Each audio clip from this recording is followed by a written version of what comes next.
ഒന്ന് മഴ മാറിയപ്പോൾ ഞാൻ എൻ്റെ ഗ്രാമമൊന്ന് കാണാനിറങ്ങി. എത്ര മനോഹരമായിരിക്കുന്നു! ജൂൺ മാസമൊക്കെ തുടങ്ങേണ്ട കൃഷികളാണ്. എന്നാൽ മഴ കുറവായതിനാൽ ജൂലൈയിലേക്ക് പല കൃഷികളും മാറ്റി വെച്ചേണ്ടി വന്നു. അങ്ങനെ ഇരിക്കുമ്പോൾ കൃഷികളുടെ പണികളെല്ലാം തുടങ്ങി. ഞാറിട്ടു, കളവലിച്ചു തുടങ്ങി. ചില സ്ഥലത്ത് ഞാറ് പറിച്ച് പുതിയ കണ്ടത്തിലേക്ക് മാറ്റി നടുവാനുള്ള പ്രയത്നം നടക്കുന്നു. ട്രാക്ടർ പൂട്ടി ഒരുക്കുന്നു. തൻ്റെ കൂടെ അനേകം കൊക്കുകളുമുണ്ട്. എന്തെങ്കിലും ഒരു തീറ്റ കിട്ടുമെന്നുള്ള വിചാരത്താലാണ് ഇവരെല്ലാം ട്രാക്ടറിൻ്റെ പുറകെ ഓടിക്കൂടുന്നത്. അത് എവിടെ ട്രാക്ടർ പോയാലും അവർ കാണും. അതുപോലെ തന്നെ സഹോദരിമാർ ധാരാളം പേര് പണിയെടുക്കുന്നു. രാവിലെ മുതൽ കണ്ടത്തിലാണ് അവർ.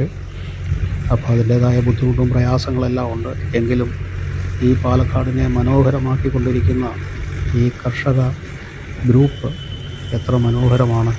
ഇവർക്കെല്ലാം പുണ്യം കൊടുക്കട്ടെ.